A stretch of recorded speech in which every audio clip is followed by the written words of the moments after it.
हम और आप बहुत हद तक अपने लाक्षणिक चिन्हों से पहचाने जाते हैं। दुनिया में व्यक्ति हो चाहे वस्तु, वह अपने लाक्षणिक चिन्हों से पहचानी जाती है। बिटिया सब्जी खरीदने जाती हो, टमाटर इत्यादि, तो कौन से आधार पे तुम तय करती हो कि ये उन्नत होनी चाहिए और ये बेहतर और ये बदतर होनी चाहिए? किस आधार पे तय करती हो?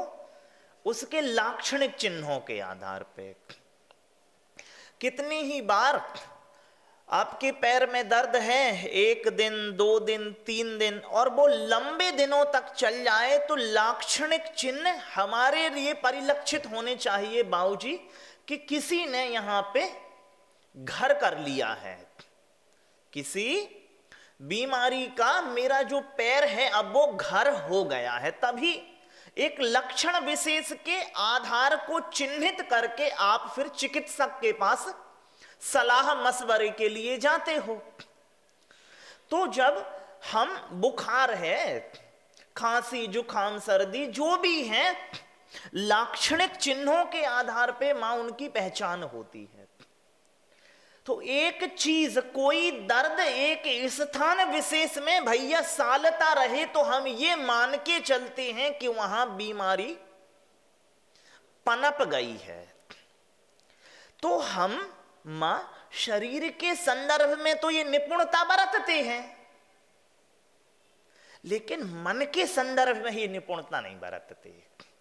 क्योंकि बीमारी का लाक्षणिक चिन्ह क्या है? एक स्थान विशेष में पुनरावृत्त होता हुआ दर्द बीमारी का लाक्षणिक चिन्ह है कि नहीं है?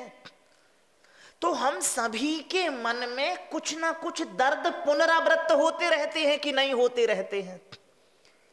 तो हम शरीर बीमार है बाबूजी लाक्षणिक चिन्ह के आधार पे ये तो चतुराई से तय कर लेते हैं, लेकिन मन के संदर्भ में कि अब मन में बीमारी पनप गई है, वहां पर चतुराई नहीं बरतते हैं।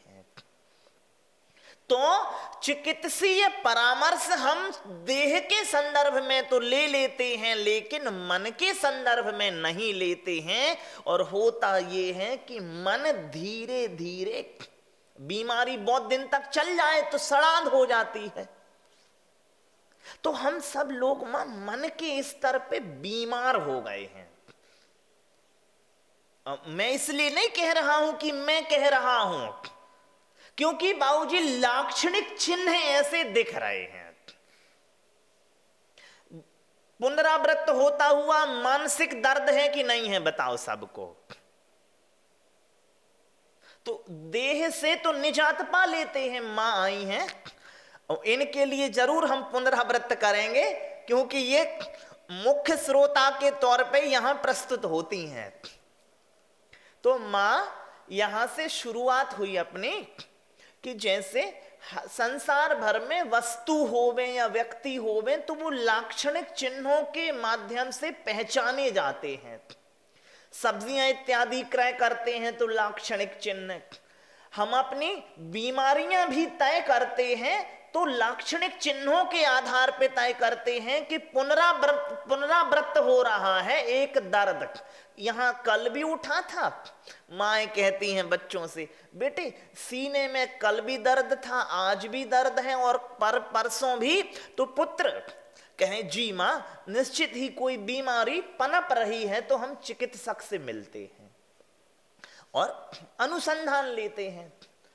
तो मां जब पुनरावर्तन होता है शरीर में दर्द का, तो हम ये मान के चलते हैं कि बीमारी हो गई है, लेकिन मन में भी तो रोज रोज 1 2 10 पीड़ाएं बनी हैं कि नहीं बनी हैं। और हम ये मान के नहीं चलते कि हम मनोवैज्ञानिक तौर पे बीमार हो गए हैं। तो शरीर की बीमारी तो संभव और हम निदान कर भी लेते हैं, लेकिन मन के चिकित्सक से हम मिलते ही नहीं हैं। औषधि भी लेते हैं, परामर्श भी लेते हैं और तत्संबंधी वो भी बरतते हैं, परहेज भी बरतते हैं। परामर्श संदर्भ परामर्श सापेक्ष परहेज बरतते हैं भैया कि नहीं बरतते हैं। और दो होता है कि वहां पर पथ्य और कुपथ्य दो चीजें तय हो जाती हैं कि नहीं हो जाती हैं। ये सेव्य है आपके लिए, हमारा परामर्शदाता कहता है निदान के लिए यह जरूरी है कि ये सेव्य है और ये असेव्य है, ये पथ्य है आपके लिए और ये अब कुपथ्य है। तो हम सभी लोग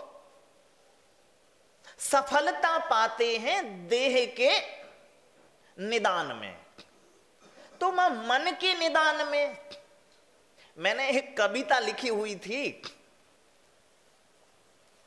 किसी वस्तु के टूटने पर उसका वजन बढ़ जाता है क्या?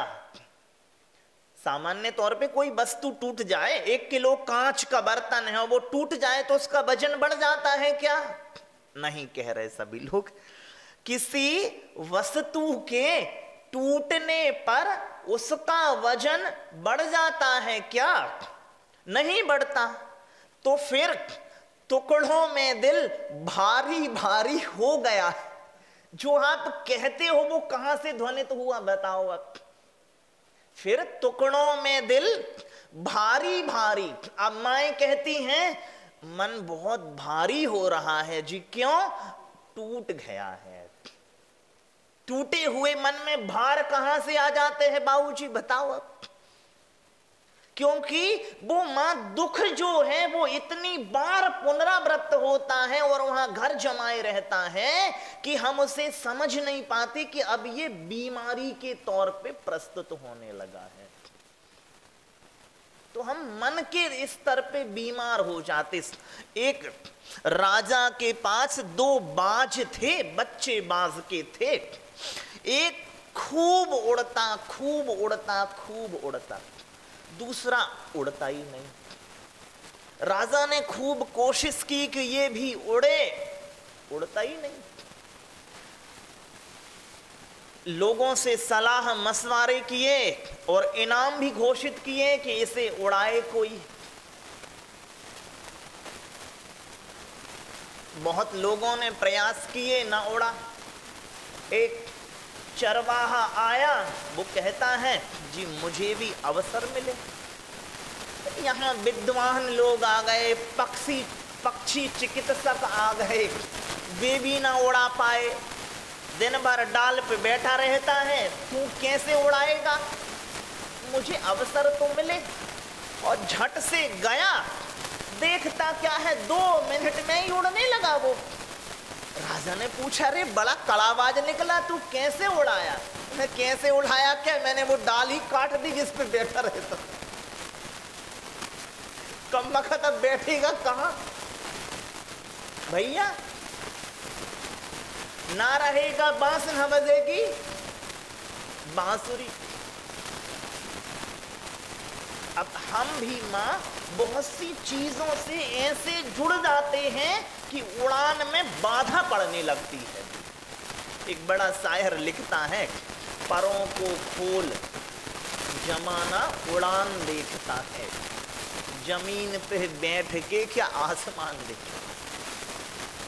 तो बाबूजी जो चीजें मां हमारी बीमारी का घर बन रही हैं मन के स्तर पे, हम सभी को उससे मुक्त होना चाहिए।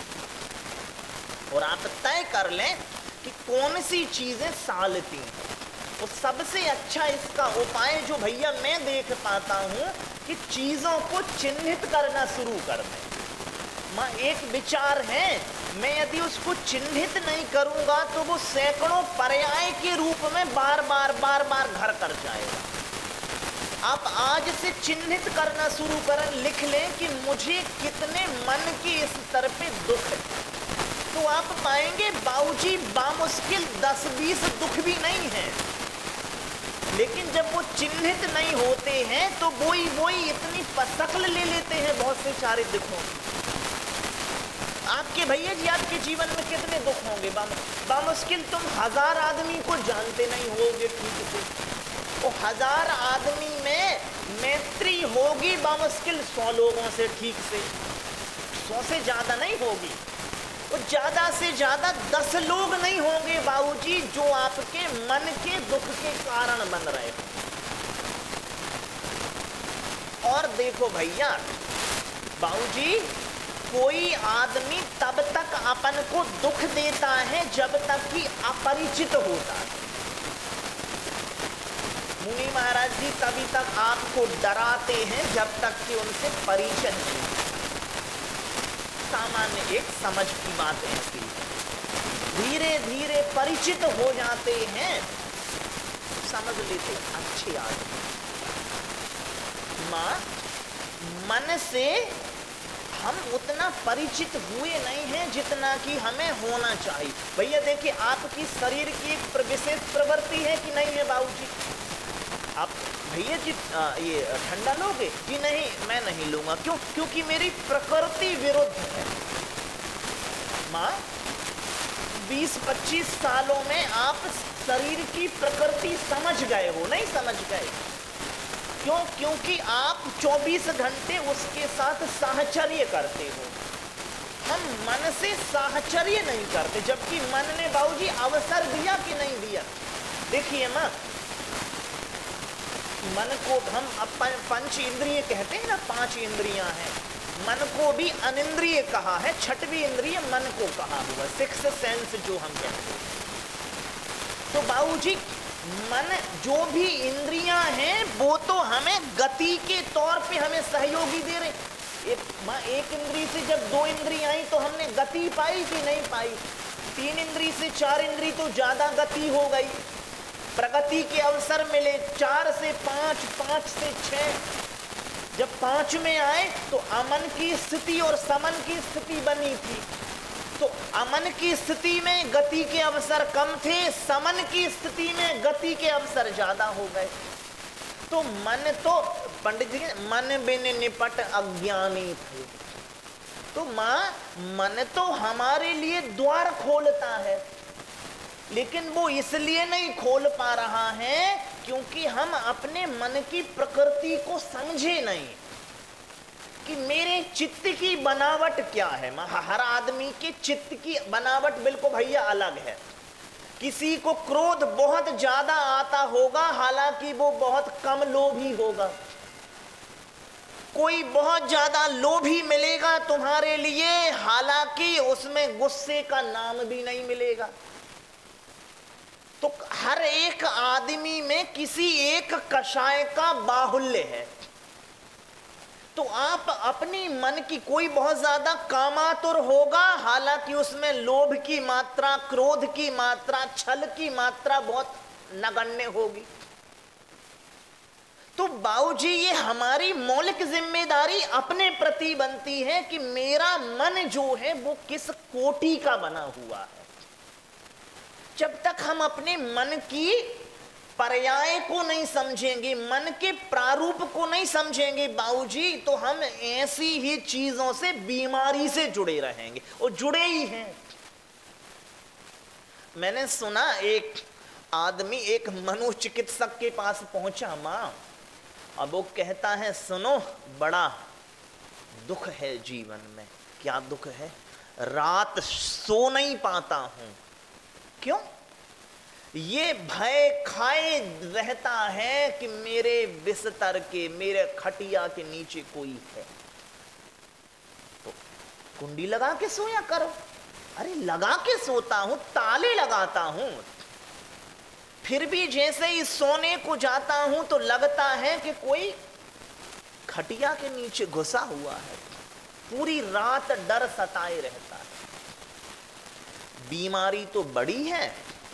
एक काम करना, तुम कल आना और मैं अपने बड़े जो सलाहकार हैं उनसे चर्चा करके कोई निदान तुम्हें कहूंगा।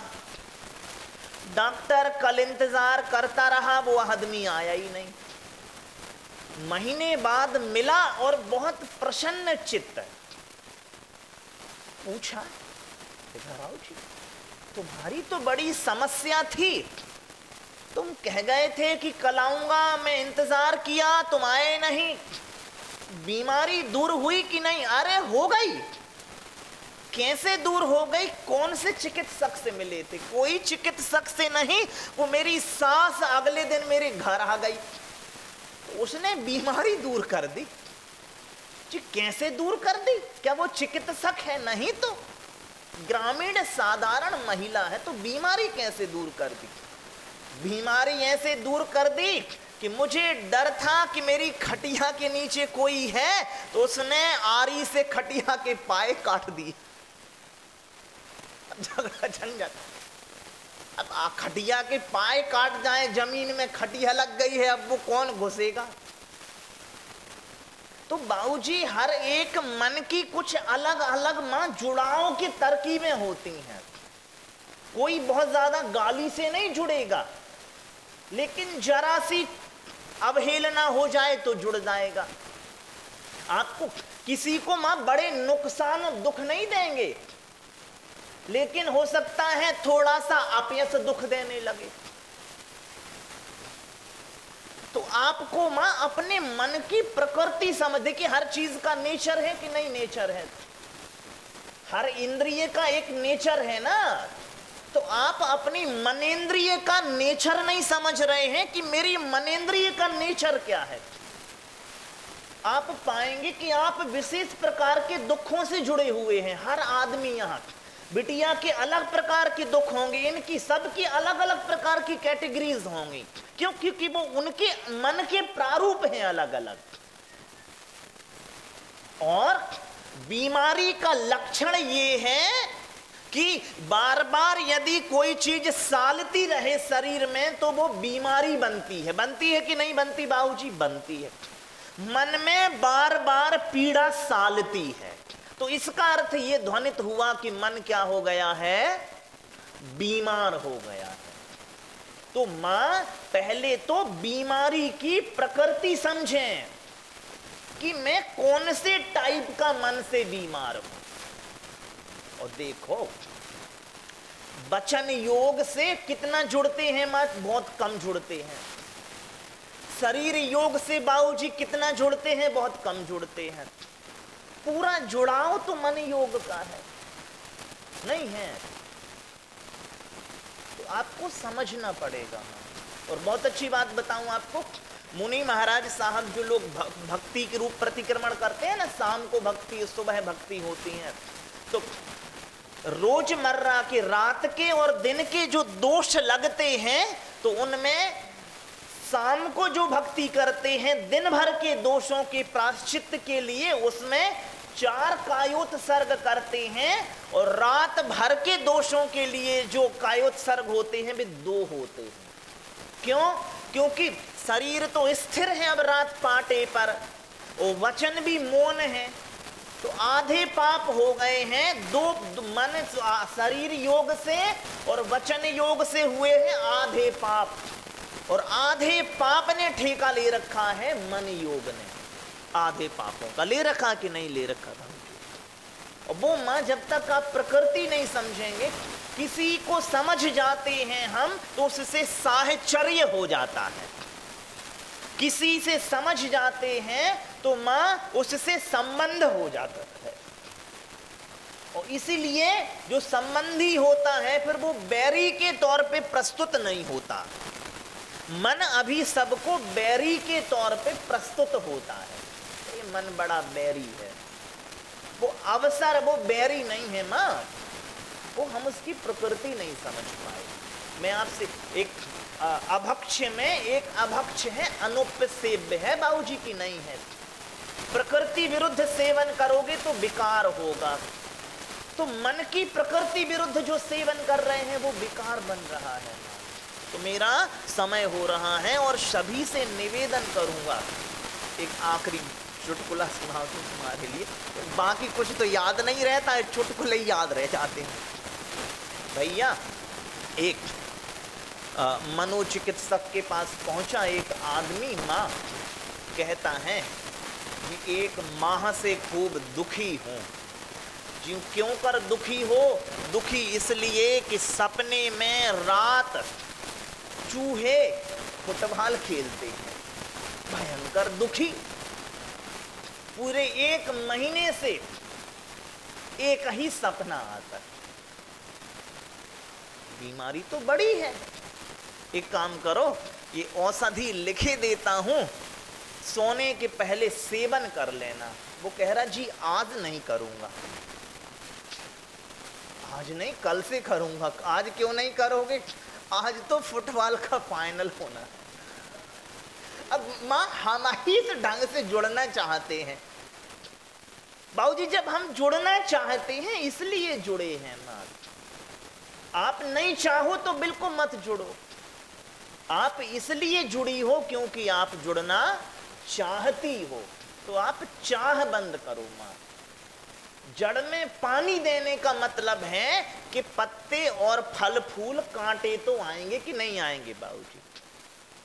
आप कांटों से भी मुक्त होना चाहती हो और चाहती हो कि जड़ में पानी देना भी बंद ना हो गए, तो प्रकृति समझ लो आप अपनी, तो सब व्यवस्थित हो जाएगा। जहां तक मैं चीजों को समझ पाया हूं तो मैं इस ढंग से कहता हूं कि प्रकृति समझे अपनी कि मैं किस प्रकृति का आदमी। बोलिए श्री पार्श्वनाथ भगवान की जय।